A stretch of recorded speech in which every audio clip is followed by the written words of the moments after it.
With the president-elect at the center of a growing storm over Russian hackers and CIA investigations and Julian Assange and, of course, the media and punching back on Twitter, let's get right to my interview with Sean Spicer, the incoming White House press secretary. I spoke to him from Trump Tower. Sean Spicer, welcome. Thanks, Howie. Donald Trump tweeted on Friday about the leaking of the administration's report on Russian hacking. I'm asking the chairs of the House and Senate committees to investigate top-secret intelligence shared with NBC prior to me seeing it. Now, I can understand his concern, but does that signal that as president he will be ordering leak investigations to find out reporters' sources?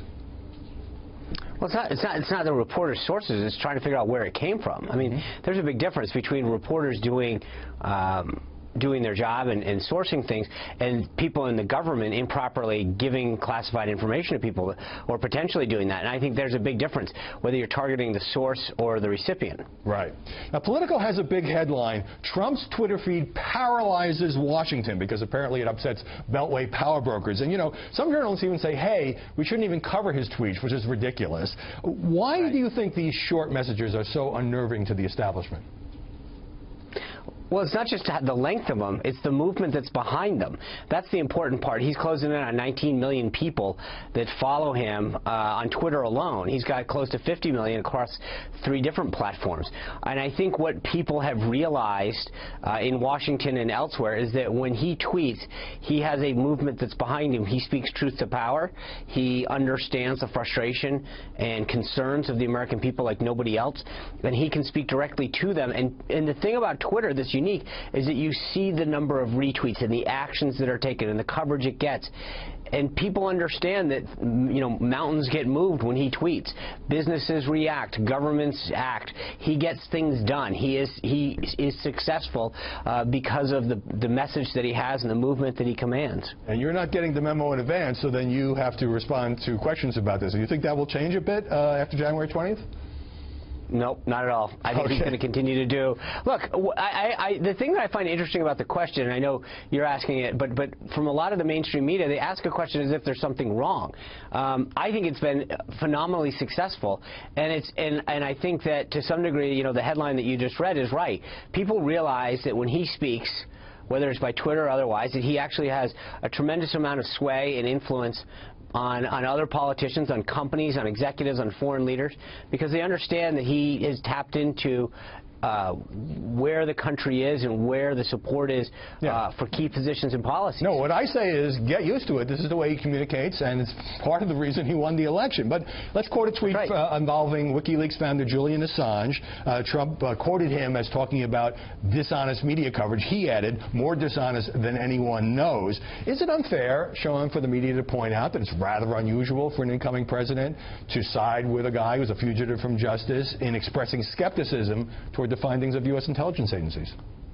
Yeah, but that's not what he did. He stated a fact, which is that Julian Assange went on your network and said, when asked by Sean Hannity whether or not he did this and he was behind it, he said no. And I think part of what is missing a lot of times in the mainstream media's dialogue of this particular instance is the context in all of it, which is that Julian Assange, while factually stated that he stated that he wasn't behind it, and I think that the president-elect was simply stating a fact that he stated in an interview with Sean Hannity.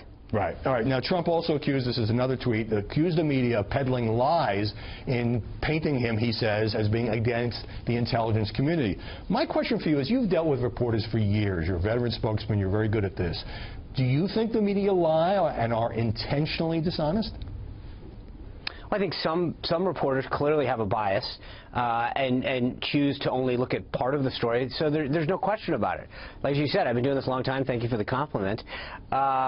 But I also believe that some reporters have chosen to look at the clickbait model of reporting, which is ignore some facts because more will be sensational and will generate more, you know, retweets or clicks. And I think that is dishonest. A job of a good reporter is to make sure that you put all of the facts out there, report the entire story in context. And I think for some reporters, they would rather overlook certain facts because the story might not be as glamorous as sensational. But does it make it harder for you to do your job when your boss uses words like lying and dishonest? You know, part of your job is to maintain cordial relationship with the press corps. And I have.